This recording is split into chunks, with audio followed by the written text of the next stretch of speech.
I thought maybe we should start with AI, particularly because you repped India at Bletchley, and there are a lot of different angles to that: regulation, corporate opportunities, safety and security. Give us a little bit of a sense of what happened at Bletchley, India's position, and where also you think the global debate on that is going. So, no, I think it was certainly a very useful summit for us as India, and indeed the 28 countries that attended.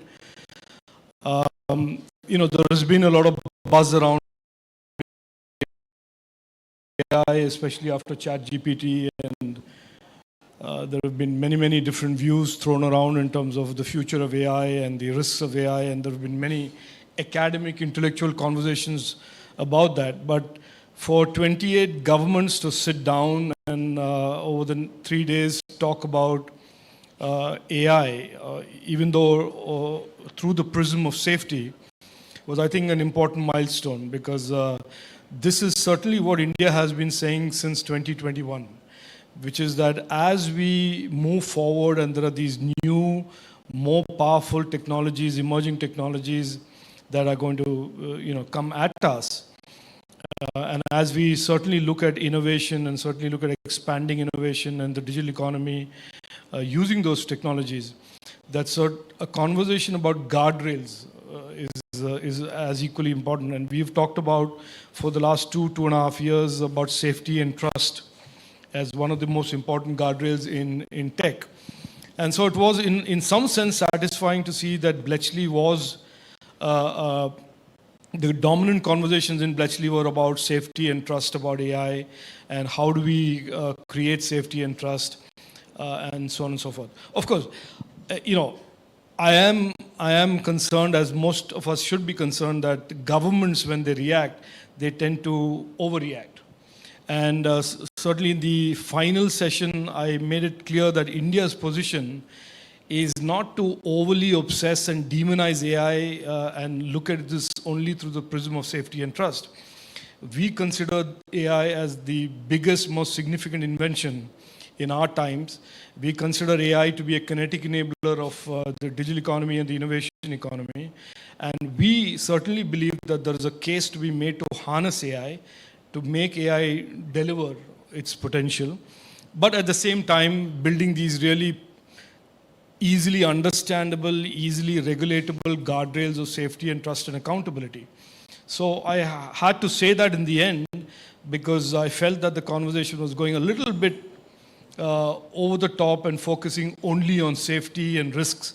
And I think this is important as we now step into the GPay summit in Delhi on the 12th, 13th and 14th, which is the Global Partnership for AI, which India is chairing, and then Korea Safety Summit sometime in May 2024, that during these next 6 months that the countries and governments of the world align to what ought to be a common protocol or a common framework for AI in terms of guardrails. So I'm hopeful, because there was certainly a lot of enthusiasm and knowledge, real knowledge and real enthusiasm about AI at Bletchley.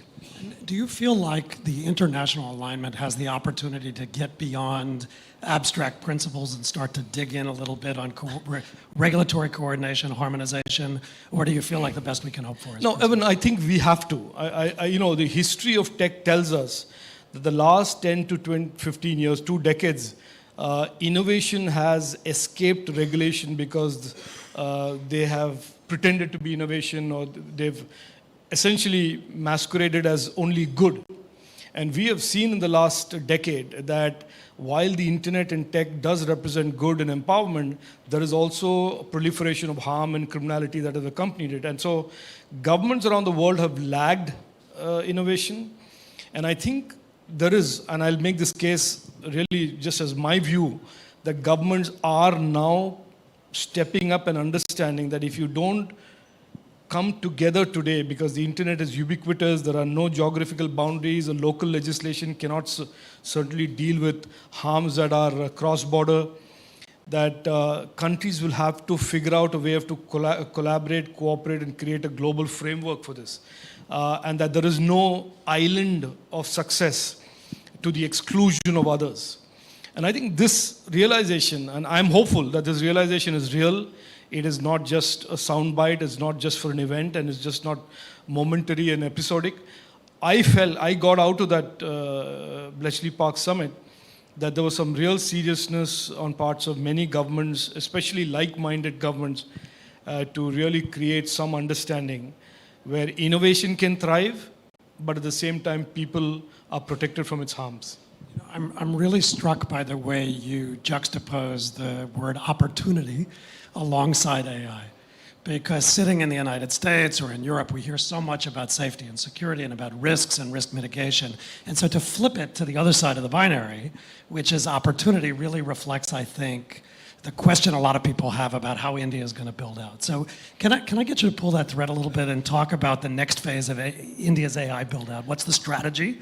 What's the regulatory side of that? And how is government conceiving of a national AI mission, for example? So for us, AI we are almost all into AI. We are very committed to AI. We have a program that we are launching, which will be the first global summit for a program called the India AI, just like we did for semiconductors. And we are really creating all of the enabling requirements: AI compute, AI chips, funding of startups, large language models in real life use cases of healthcare, agriculture, security, language translation.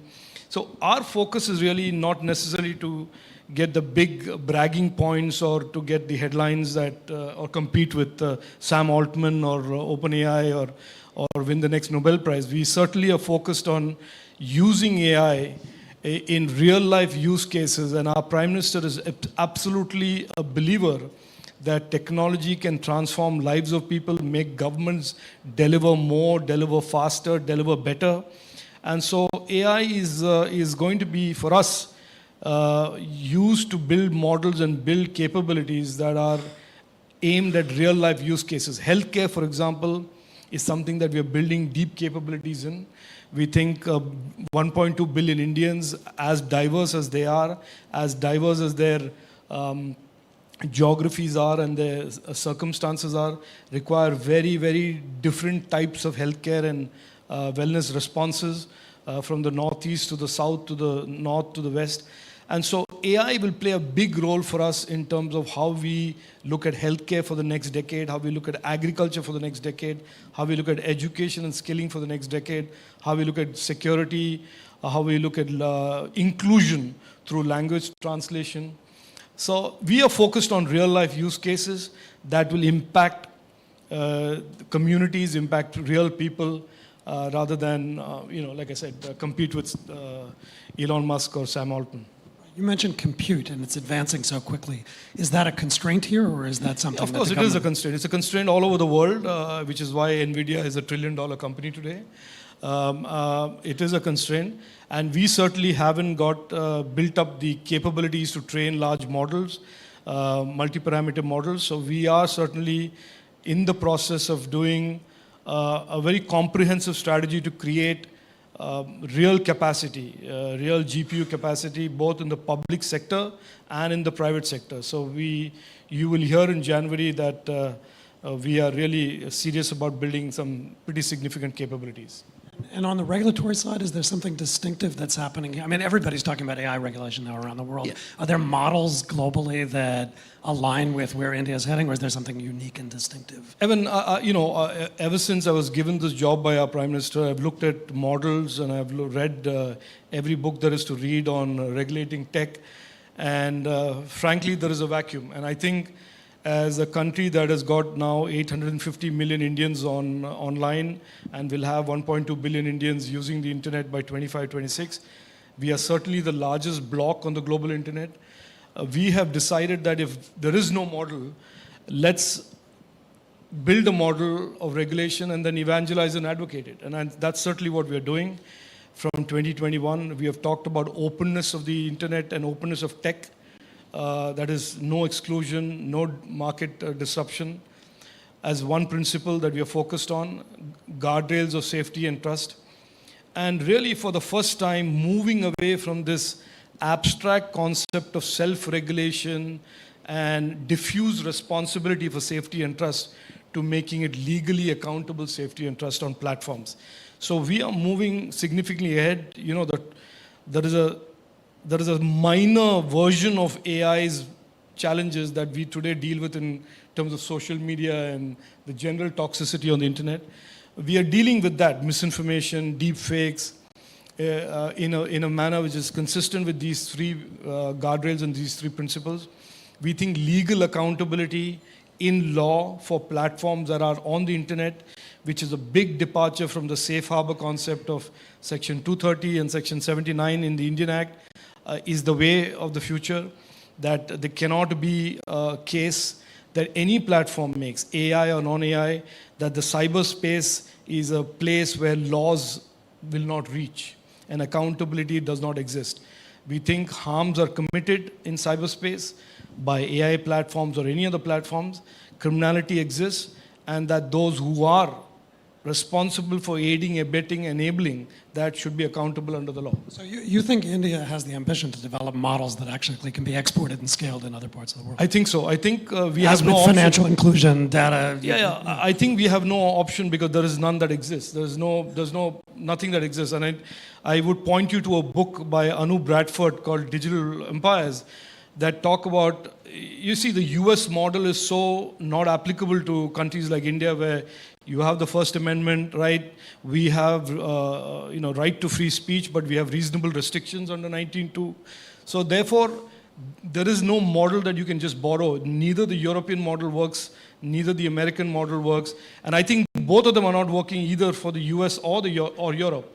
And I think we are, in a sense, trying to show the world that there is a mix, there's a hybrid of the US model of let the market regulate it and let the markets decide, to the European model of let citizen rights be the principal way of regulating platforms, to something that balances innovation as well as protects the legitimate right of every citizen to have the internet be a safe and trusted space for them. So, to answer your question, yes. Okay. Can I switch gears a little bit and turn to semiconductors? I've spent a lot of my career around Taiwan, around China. I hear about semiconductors all the time. India's had a national semiconductor mission and a strategy, I think, at least since 2021, so actually among industrialized economies. Yeah. You're pretty early. There's a subsidy regime, 10 billion in federal subsidies at least. Yes. Give us a sense of how that's going and also the scope of the build-out here. So we are the India Semiconductor Mission, which is, as you said, $10 billion of funding from our Prime Minister, is about 3 years old. 2 years old, really, not 3 years old. It started in January 2022. And the ambitions that policy or that mission lays out is that we want to be in manufacturing, which is the holy grail of semiconductor. But as importantly as manufacturing, we consider packaging and packaging innovation a huge area for us to create capabilities for the next decade. Design, we are firmly of the belief that existing legacy chip families, whether they are x86, whether they are ARM, are going to be replaced with much more functional AI optimized kinds of devices going into the future. So there's a whole new market emerging, as NVIDIA has very, very emphatically shown, for devices that will power products and platforms in the AI world. And in terms of talent. And so we are looking at this whole spectrum of research, talent, design, packaging, and fabrication.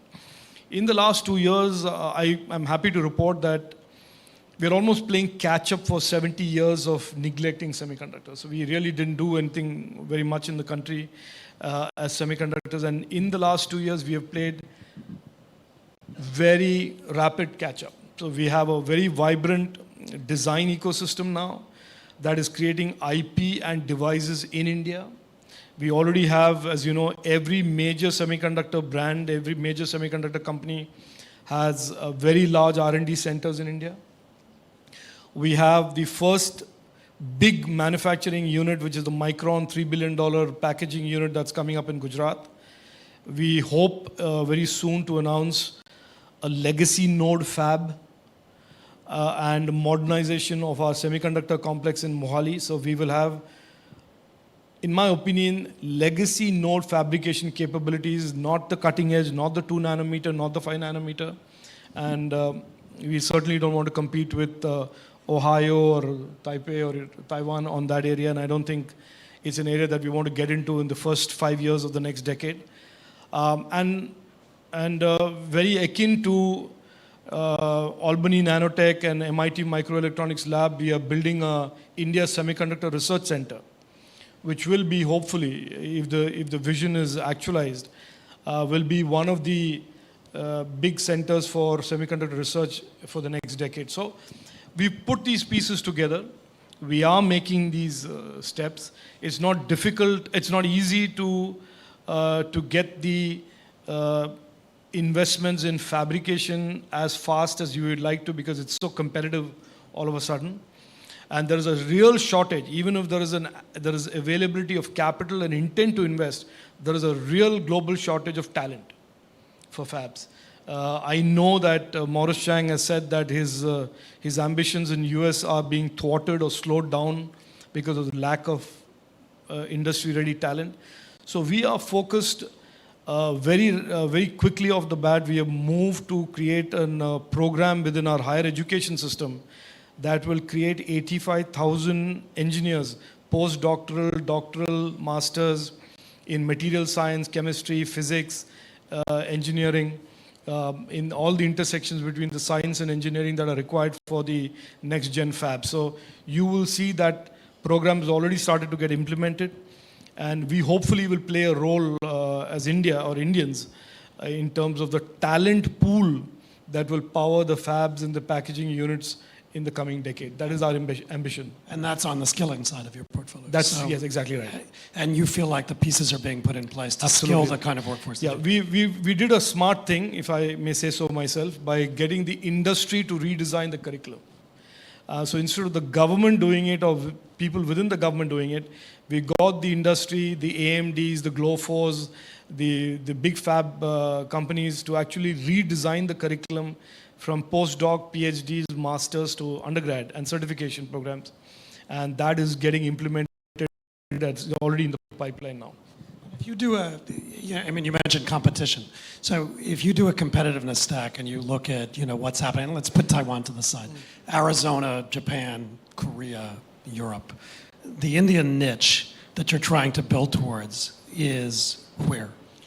I think so first of all, look, I think we would be $110, $120 billion market for semiconductors as domestically in India. No, the demand for semiconductors, because on one hand, the electronics manufacturing industry is also growing leaps and bounds. So, A, we are a market. B, we are a geopolitically, a geography that is, and I'll use these words carefully, that is certainly not Taiwan, that is not Korea, and is not very close to a country that we all realized is not really reliable and trusted. So we have geopolitical advantages, market demand, and in areas of design, research, and talent, we are certainly, our ambition is certainly to be out there competing with the best in the world.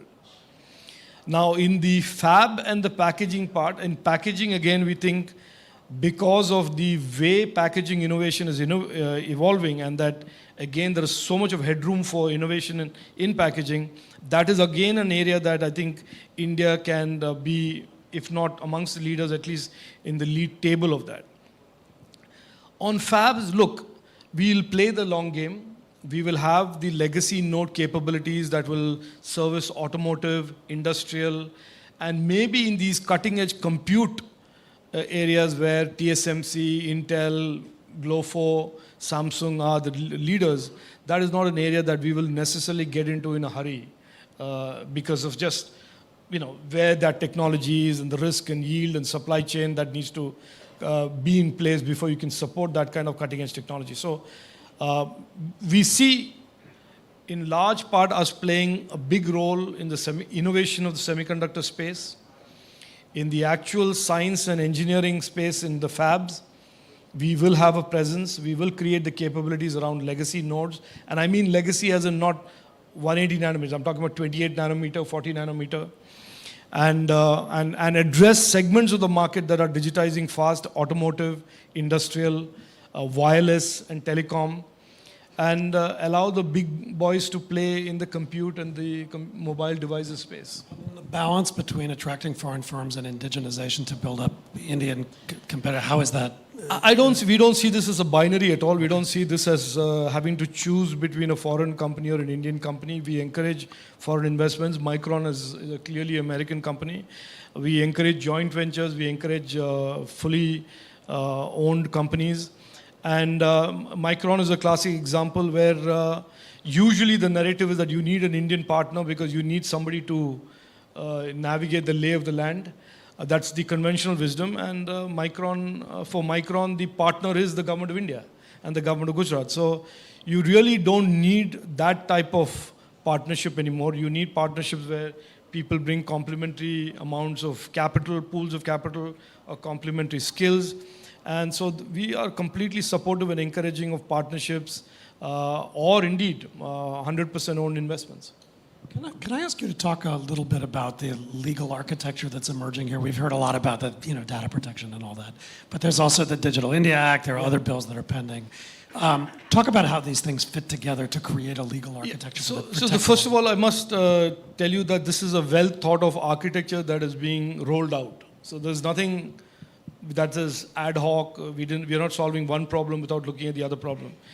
The framework that our Prime Minister has mandated for us to build is a framework that will enable the $1 trillion digital economy goal that we've given ourselves. And that addresses electronics manufacturing, it addresses innovation, it addresses startups, AI and all of that. The existing piece that we have is called the IT Act, which is, for those who don't know, is a 22-year-old legislation. Doesn't have the word internet in it, so therefore I think there's a consensus that it can be safely superseded and replaced. The successor act to that is something called the Digital India Act, which is a work in progress. We have the draft ready, and while a lot of work has gone into it, I suspect that before the next elections we will not be able to legislate it, because one of the things that the Prime Minister insists on is that we need every digital legislation to be extensively consulted on. So therefore, I don't think we have enough time to get that done. The second piece of that has been the Digital Personal Data Protection Bill, which is already enacted and is law, which is, again, I think, in a world that excessively celebrated the GDPR, this is, again, like I said, the same contrast. This balances the need to have innovation be growing unimpeded, as well as protecting consumer rights and fundamental rights to privacy. I think it does it very well, and from all the feedback I have gotten, people are happy with it. The rules that go into that Digital Personal Data Protection Bill will be out for consultation later this month. They are ready, and we will notify those rules probably by end of this month or early next month. The overarching theme of this summit is geopolitics and tech. So if you take that issue and you extend it globally, do you worry about the implications of fragmentation around legal architectures, data localization, different rules that are emerging? You mentioned GDPR, so there's a European way, there's an American way, there's a Korean way, the emerging Indian way. Do we have a harmonization problem, or is fragmentation not something that can't I think there are two things here that are, in a sense, working in opposite directions. One is post-COVID. I think every country, every community has looked at sovereignty, looked at self-reliance through a newly awakened perspective. I think COVID certainly woke up everybody to this whole issue of supply chain resilience and innovation resilience and trusted geographies, trusted supply chains. So I think that certainly is playing into countries instinctively saying we need to do this and we need to have our own sovereign capabilities whether it's in manufacturing, whether it's in digital DPI or data or any of that. Then there is this whole other trend, which is that unless, because of the proliferation of the internet and the rapid growth and expansion of digitization, that unless countries come together and figure out a way to lay some common guardrails, the bad actors who sit in one geography, perpetrate a crime in a second geography, and the victim is in a third geography, certainly will have a field day. So these are these two trends that are, in a sense, opposing trends. But I feel, especially after Bletchley and the more recent US government responses, that countries are beginning to believe that there is no such thing as my sovereign digital space, and that is in some sense exclusionary of others. That you may have your capabilities, you may have your core strengths and IP and all of that, but at the end of the day, there has to be some cooperative framework for even you to be successful, and you to be safe, and you to grow. So that realization, I would hope, is more urgent and more rapid, and it has higher velocity than what we've seen the last 10 years, which is we have a lot of academic conversations, including harebrained ideas of the United Nations controlling the internet and so on and so forth. So I think, look, I mean, for us, the digital economy is going to be 20% of our GDP by 25-26. We are at 11% today. We were at 4% in 2014. So the underlying internet, all of these emerging technologies is not just academic. It's not just about innovation.